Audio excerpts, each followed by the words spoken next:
Welcome back to the In Chamber. I'm your host, Tom Schumann. When I first connected earlier this year with our guest, we set up this podcast to talk about a variety of topics, including his company's inclusion for the first time on the best places to work in Indiana list. Now, we won't be able to discuss that exact ranking as you know by now, the COVID-19 has put a hold on the major events, and we've got the best places to work celebration scheduled to take place later this summer, we hope. But we still have plenty of topics to talk about, and we'll certainly talk about some of those things that make the organization special. Nick Smarrelli, CEO of IT consulting firm GadellNet, welcome to the In Chamber. Well, good to be here, Tom. Thanks for the invitation to join. Absolutely. Nick, tell us a little bit about the company. Give us a little history and what the business specializes in. Absolutely. Well, the company kind of has a fun beginning, I suppose. My business partner, Joe Gadell, started the company in 2003. So there are three owners of the company, Joe, Tom, and myself, all friends actually from college. We went to school together in St. Louis University, kind of went our different ways, and somehow, some way over the past let's see, what are we talking? 17 years, we've kind of coalesced back together in order to create and grow a company. So he started the company in 2003, brought on owner number 2 in 2008, and then I joined as the fourth employee in 2010. And since that point, I feel like the good combination of the three of us, if the three of us were on this podcast, I think your listeners would laugh at just kind of how distinctly different the three personalities were. We kind of came together, and I think those three unique perspectives on business helped grow where we are now. So we just hired employee number 112. So we've grown fairly significantly over the course of the last few years. You were number 4. I was going to say you were number 4 and now 112 10 years later. Correct. Yep. So our intent was to probably be up to about 125 by the end of this year. Obviously, circumstances have changed. While IT is a okay place to be in, we're certainly very blessed to be in the place that we're at right now. It has stalled considerable growth for us, so we probably won't be quite as high, but it's a nice story, and it's been fun to certainly see the company grow. So actually, our headquarters is based out of St. Louis, and even though I'm the CEO, I actually live out of our Indianapolis office. So we have 2 offices that comprise the organization. About 60% of the office staff live in St. Louis, and 40% live here in Indianapolis. Actually, we're based out of Carmel. So my wife and I joined. I joined from Indiana in 2010, and from about 2010 to about 2012, commuted back and forth just to get St. Louis off the ground. And then we opened up in 2014 our Indianapolis office, and have kind of seen that grow in parallel with our St. Louis office. All right. So you mentioned the three of you as co-owners and friends and partners, bringing different elements to it. Tell the listeners about your specialty. What's the niche that you bring that blends in so well with your 2 partners? Absolutely. And so I say this with a bit of humility, but the reality is I am not an engineer, nor am I do I have a tech background. So I came to the company not knowing a ton about technology. So there's an often quoted cliche statement that basically says you should always work on your business, not in the business. And the reality is I can't work in the business because I lack the technical skill set to do so. So I think that has been really strong. Tom and Joe are very kind of engineering minded, and I kind of brought the business focus. And my previous career, I worked for a company called Ingersoll Rand. Graduated from St. Louis University with a degree in finance and a degree in psychology. Didn't know at all what I wanted to do, and then moved to an HR role, and then actually worked on our plant floor in operations. Got a black belt in Six Sigma, and then took off from there into a marketing role. And then kind of finalized my career with Ingersoll Rand as a salesperson. So managed a kind of remote national sales team. So coming to GadellNet, I had operations, HR, sales, and marketing, which again, ultimately is foundationally the scope that I provide to the organization now. So what Joe and Tom provided was the technical expertise and skill set. We hired all the remaining kind of skill sets. And what I bring to the table is just kind of the general business acumen. So that's my role. And the good thing about that is I've picked up technology along the way. So 10 years later, I feel like I could probably speak fairly well and fairly articulately about technology, but man, I didn't know anything. And even now, if my computer breaks, I freak out like the rest of us. Like the rest, I was going to say, like I would, yeah. Oh, Okay. absolutely. Well, those sound like very good pieces of the puzzle that fit together. Let's build a little bit on what you just said about your background. In addition, you mentioned working for Ingersoll Rand. I know you worked in Shanghai as part of that. You also did some studying in school in Hong Kong. Talk about those international experiences, how they were beneficial for you. Absolutely. So I grew up. My parents, my mother was a teacher. My father was a teacher. So they took us on vacations, but most of the time it was 14-hour drives across the country to visit grandparents in New York. So didn't go. I think my first trip on an airplane was until probably the latter part of high school.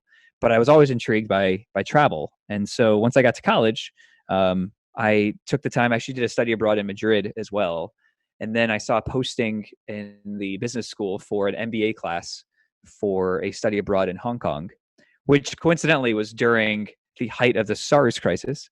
So any of this is a kind of haunting similarity of getting temperature tested, walking into any building, and some of the other kind of nuances of the COVID crisis. But I did a study abroad in Hong Kong, and the opportunity came up in my second year of full-time work at Ingersoll Rand, and they offered me a position to manage a relationship between one of their biggest suppliers out in Shanghai. And I'm a big believer in saying yes. And again, as a 25-year-old with the opportunity to be an expat in a foreign country with the territory of Asia Pacific. So before I was taking trips to Toledo or to Peoria, all fine towns.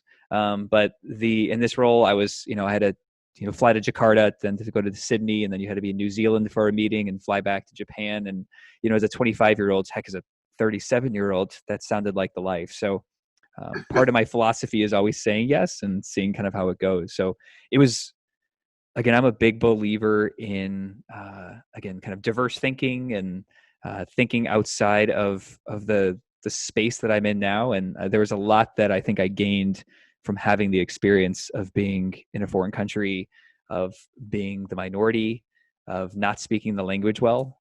I consider myself a man of reasonable intelligence. I picked up Spanish relatively well. I could leave and I could get around the country, I'd say, with ease. I had a Chinese language teacher who spent 3 days a week with me, and by about a month in, she quit and said that I was just too incompetent to learn the language. So her and I actually ended up being friends. She took me to great restaurants that normally kind of non-Mandarin speaking individuals couldn't get in, but she gave up on me relatively quick. And just kind of that feeling of isolation of not knowing the language, as hard as you try to learn it, was kind of humbling as well. So there's a lot, I think, to be gained by seeing different perspective, by also kind of recognizing purely how lucky we are in the country that we live in. I think it's, again, we've hit a fever pitch of anxiety and frustration with leadership and frustration with each other. And I think the reality truly is we do live in a very kind of opportunistic country. And I think my story kind of lends itself to that, is by saying yes and working hard. It seems to pan out.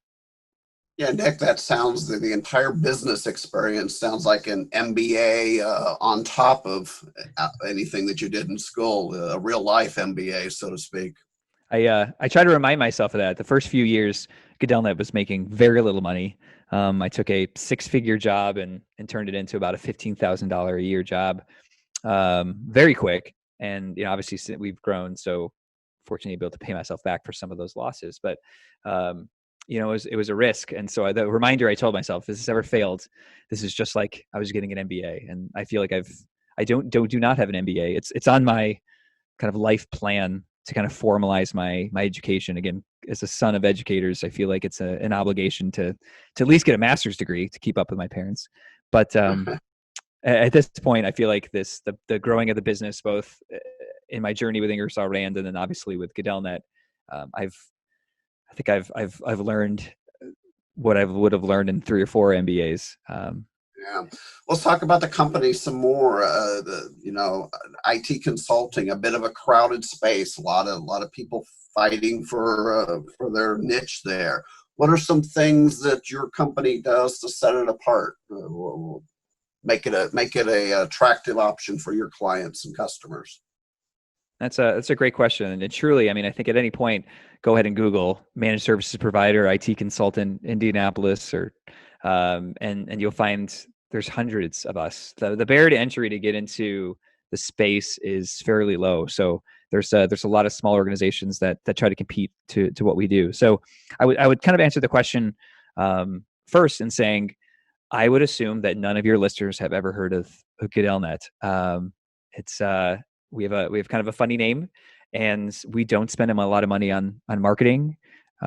We don't spend a lot of money on even sales. Our cost of sales kind of to the market is insanely low compared to what other organizations of 100 plus people have. Where we spend our money is on our people. We have really well trained, very, I would say we spend a ton of money on a recruiting process, on our training process. Again, each individual employee in the company gets a fairly hefty training budget, and we set aside a lot of time and we staff accordingly. So I think as an organization, we've made it a pitch to say, I would rather have great employees and use our clients as references versus spending any money on kind of branding and some of the bigger initiatives on the marketing and sales side of things. So truly, I think, and again, I think this is cliche, but I can say it with a very straight face. We're on video now, so you guys can see just how serious my face is. Again, we do have really solid employees, and I think that's made a world of impact. And then I think that the second to that, and this is purely a product perhaps of that, is our size and scale. I think the industry right now, again, as we're moving away from, hey, fix my server, my infrastructure is not bad, replace my desktop, and now it's more, especially now, I think we're feeling it now, is this intersection of you got personal, you've got business, and you've got devices, and you're working from home sometimes, and you're working from the middle of nowhere sometimes, is accessibility and collaboration and teamwork and culture and management and data. Those are all really hard things to navigate, especially in the small business space. And these individuals that help navigate those are expensive. They're making great money, and our size allows us to be able to afford those individuals to help impact our clients. So I think by virtue of good timing and good fortune, we've been able to staff those individuals as well. So I think it all comes down to people. So that's my really incredibly long answer that I could have said in a single word, but it all comes down to people. But I think the variety and type of individuals that we bring on has helped set us apart and been instrumental in some of that growth. Nick, if you'd answered that in one word in people, then I would have had to talk more, and people want to hear from you, not me. So your answer was right on target. But I mentioned best places to work early on. What prompted your organization to get involved in best places and kind of use that evaluation in 2020? So for us, I think the reality is we are better because we surround ourselves with other organizations and people that humble us, and a lot of time humble me, in saying we could always do better. And so I think for us is pitting us against other organizations that are doing wonderful things allows us to kind of do a litmus test against all the programs and the items that we've had in place. So this is our first year applying. In the past, we've frankly speaking, we've missed the deadline a few times by accident. But other times we just chose not to do it because we were still kind of in the culture journey. So for us, this seemed like a great opportunity to just kind of see where we are, benchmark us against other great organizations, and see kind of how and where we're missing a chance to do that. Because I can talk till I'm blue in the face about how much we value people, but if we're not investing in spot checking where we are, then again, I'm doing a disservice to both the company and the employees that work here. So for us, I think what we have chosen to do is surround ourselves both through best places to work, but I'm also part of great CEO organizations. All of my executive team are part of other kind of executive organizations, because we always want to be humbled and we always want to be in kind of learning mode. And by surrounding ourselves with people through programs like this, we find ourselves picking up an idea or two that are truly impactful to what we are as a company. So, Nick, you've been in this position for 10 years and you talk about growing that culture of the company. How have employee expectations changed in that time? What are some things that you, the organization, have to do today, maybe, or want to do today that you didn't do previously?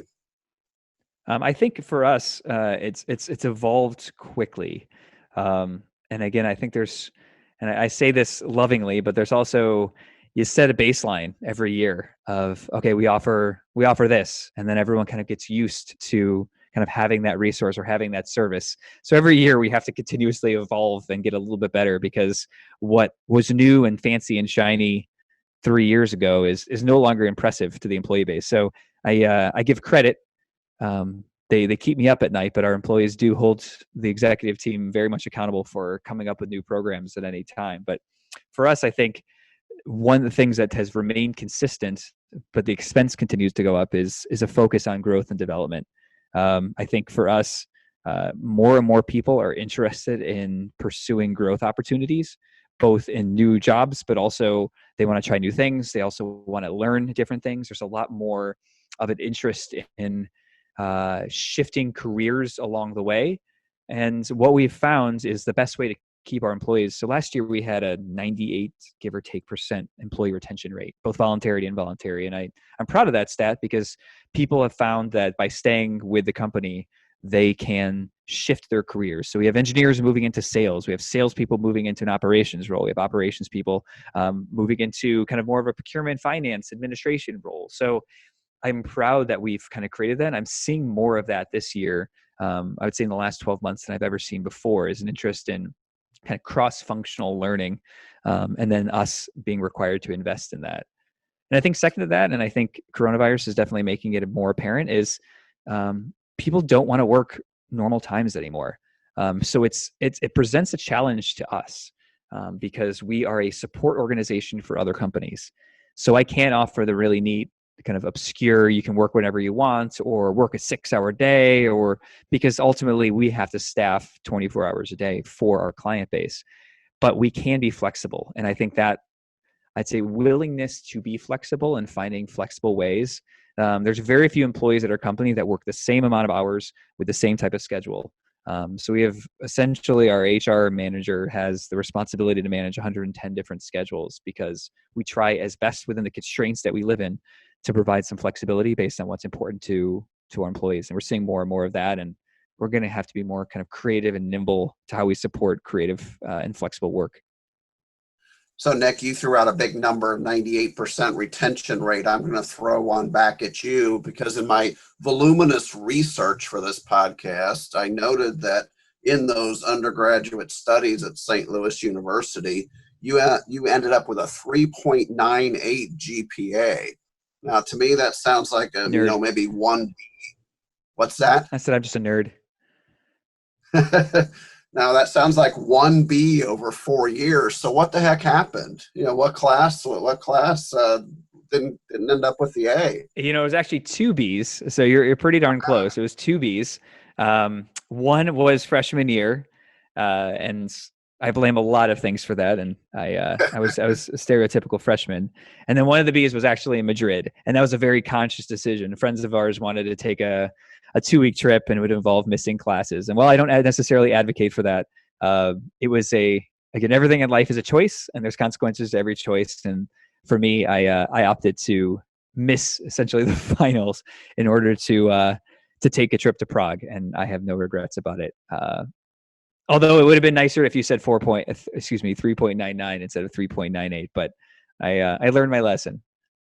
I think that 3.98 is not bad. But on a more serious note, you mentioned you studied psychology as well as business management. What are some lessons from those days in psychology in the work that you use in the workplace today? So I think for me, I think the reality is, and again, touch on everything I've talked to so far. I haven't talked again, I think part of my job is to understand and manage cash. I feel like if you have to distill the CEO job, it's really quite basic in terms of where does capital go and how do we spend our capital. But at the end of the day, our biggest expense as an organization is people. And for us, it's what I sell is knowledge and passion and values and enthusiasm. And I think that's all part of the package that we try to bundle up and differentiate ourselves with clients. And that's all a function of psychology. And I think for me, what I've appreciated most about the psychology degree, and frankly speaking, I use my psychology degree, for lack of making up an actual statistic here, 90 times more than I use my finance degree. And psychology really just kind of provides the foundation for understanding kind of how to help people work better, how to manage change, how to understand that the three people sitting on sitting on this call or in a meeting together have three different perspectives, and the words that I'm saying today to the number of listeners that are on listening are going to be interpreted in infinite different ways. And so understanding that people view the world from a different lens has helped open up my eyes and has really kind of provided the foundation of what programs we've brought into place within the organization. We do a lot of work around understanding personality. We do a lot of work around change management. We work a lot of work around understanding kind of the whole person. And those are all truly examples of psychology. So I think, again, I don't think anybody's really worried that I'm kind of using psychology voodoo to get my way, but I think ultimately speaking, it, again, kind of harnessing the best potential of the people that come to work for us is an exercise in psychology.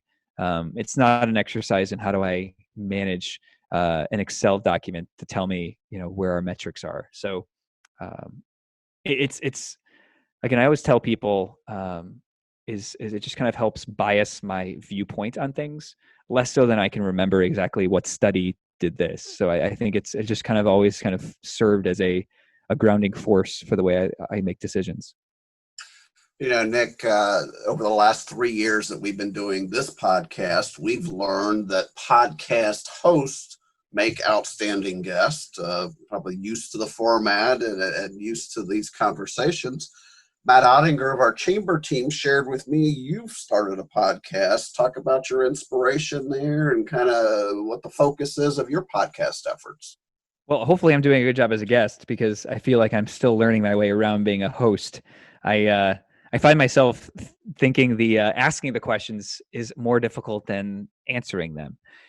So we started a podcast, actually started this year. It's called Zero Excuses. And we have three core values as an organization. One of them is 0% excuses. So the intent is it's GadellNet focused, less so on the technology front, but more so on the value alignment front. And what I wanted to do, and I feel like it kind of came from years and years of people saying, well, you're lucky to get where you are, or how did this happen? And I always say, again, my mantra has always been a very accountable, kind of self-accountable mantra of the zero excuses is, I mentioned earlier, kind of saying yes and kind of experiencing life for what it is I've given up a lot of things in order to be successful. But in that, I've learned balance, and I do ultramarathons and long distance endurance races, and I have three children under the age of 7. I have a wife that works full time, and I work full time. She travels quite a bit. I travel quite a bit. We don't have family in town, unlike a lot of our friends here in Indiana. And so I think for us, there's a lot of places in my life where I've said I can't do this because of X. And I think the mantra that I've always had was to have no excuses and to figure out a way to make it happen. And so the guests that I bring on do a far better job than me in doing that. So kind of going to an earlier comment about surrounding yourself with people doing it better.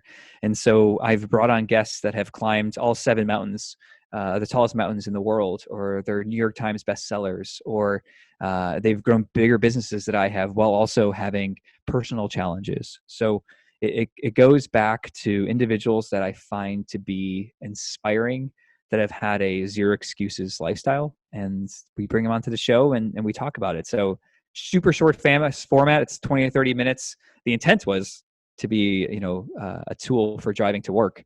But now that nobody's doing that, I've hoped that people take long walks around the block and listen. We do too. Yeah, that's a good point. Let's bring it back to GadellNet. We've talked about some of the challenges today, but as you look ahead, maybe the next 5 years, what do you see as some of the technology opportunities or areas that your company might be focused on? Absolutely. So for me, I mean, I think the foundation of the organization truly is just keeping stuff up and running and supporting that help desk. We take care of over 10,000 people. So every day they log in, and if there's an issue, they have a resource with which to go back to. Ultimately, that's the foundation of the business. And for us, that's 40 to 50% of our total revenue. But I alluded to this a bit earlier, and I see the reality is, as more things go to the cloud, as some of the, I would say, easy wins go away, um, business owners are going to have to start really looking at and making investments in collaboration and software and understanding, okay, I've got an application on a server now. How am I going to access that application before? There's a cartoon that I really felt like did a good job, and it was a few individuals in an office building talking about, hey, so when should we start investing in digital transformation? And outside the window is this big giant kind of wrecking ball that says coronavirus on it. And I think what this has done is really kind of opened our eyes to, can my people truly work remotely? And I think that's functional. Again, that's very basic. Is, do they have the tools and resources? That took a week or two for customers to figure out. That's you're not, haven't done anything game changing. But I think what's going to be game changing, and where the smart companies are going to be investing in, is saying, how am I going to motivate and manage employees? How am I going to scorecard and make sure people are doing great work? How am I going to share that data in a way that people understand? How am I going to continue to build, not just maintain, but build a strong culture when people are frankly afraid of each other? I think there's this, again, I know I'm experiencing it. I've never been much of a germaphobe, but you walk through the store and you find yourself running across the aisle to avoid somebody. That's not going to go away right away. So how are you going to manage to that? And how is technology going to have a place to that? The smart business owners are going to be investing in those things and saying, what are the right applications? What are the right tools that I need? How can I engage my employees and use technology to be the backbone for that? And we're going to see a lot of that. And I think, again, remote work presents and poses new challenges around cybersecurity. So thinking through some of those challenges, I see this truly as, and to sound trite here, an inflection point for businesses to say, am I going to continue to operate the way that we used to, or am I going to take this as an opportunity to invest in new and different ways of doing things? And I think the businesses that will succeed in 5 years will be ones that say, all right, I'm going to look at the way that people talk to each other. And again, the water cooler conversations and the happy hours and the meetings with 10 people in it, that's not going to be our reality moving forward, for better or for worse. And I think we need to figure out ways to promote better and newer ways of doing things, and then also to champion efficiencies and automation, and to take away manual tasks so people are thinking bigger and doing cooler things. I just feel like there's going to be a bunch of challenges, and talking through those challenges will be a lot of where GadellNet's growth will come from. And then I think will leave me with a sense of pride on a Friday afternoon when I say, did we have a good week at work? Is, did we come up with some of those solutions on behalf of our clients? That's excellent. Yeah, it's going to be fascinating to see how these changes, these evolutions take place in different industries. A couple things before we wrap up, Nick. I think you probably already answered this with some of your comments earlier, but what are things you like to do when you're not working? With 3 kids under the age of 7 and ultra marathons, that seems like that might take up a lot of your time. It does. It does. So again, the family comes first. They always have. I'm very lucky. I like my kids most of the time. And I love my wife most of the time. So it works out great. I'm very lucky that's the circumstance that we have. So I do spend a ton of time with the family, and have kind of figured out ways to merge my passions with theirs. So my son is now getting into mountain biking, and so I'll run behind him while he mountain bikes. So I get time with the family while trying to squeeze in a workout along the way. But yes, I love endurance racing. I've done triathlons, long distance triathlons. So I've done everything from Ironmans to shorter triathlons. I like doing long distance racing. So I'm running a 100-mile race, hopefully later this year in Colorado. So for me, my thing is always learning, growing. I like to read, and I'm a tech guy, but I like hardcover paper books that I can touch and I can fold down corners and I can pass along to somebody when I'm done. So big, huge, nerdy reader. I can't get into the Kindle. I find myself, I want to. The simplicity of it sounds great, but I've never actually gotten into it myself. So love that. My wife and I love music, and so we both can play music, but also just enjoy it ourselves. So we try to kind of separate ourselves with some hobbies together. But for us, again, ultimately the backbone is my family, and then kind of personal pursuits to challenge me to be a little bit better than I was last year. So I'm always very prideful that I'm 37 and probably in the best shape of my life. And I feel like, again, going back to that zero excuses, is I work 50, 60 hours a week. I've got 3 kids, lots of reasons to say, no, I can't get it in, but I try to make it out as much as I can. Excellent. Yeah, I was just saying it's good to hear every once in a while the people that like to hold those books in their hands. As somebody who worked in newspapers and now still doing the magazine, we can't forget about those hard copies, those print editions of things as we incorporate the technology into. Oh no, but my perfect Saturday morning is I'm outside someplace and I've got a cup of coffee and a newspaper. So my pursuits are equivalent to about an 85-year-old man's, and that's about an ideal Saturday morning for me. But a man that's in great shape from all that ultra marathoning and triathlons. And Last perpetually question, sore. Nick. Again, you're a bit ahead of your time here. Your comments have probably already addressed this, but the last question we asked people in our conversations this year, thinking professionally, thinking personally, what does success mean to you? Right? And I always put people on the spot with this one a little bit. Again, you can think about it how it applies to any aspect of your life, but what would you categorize as success to you personally?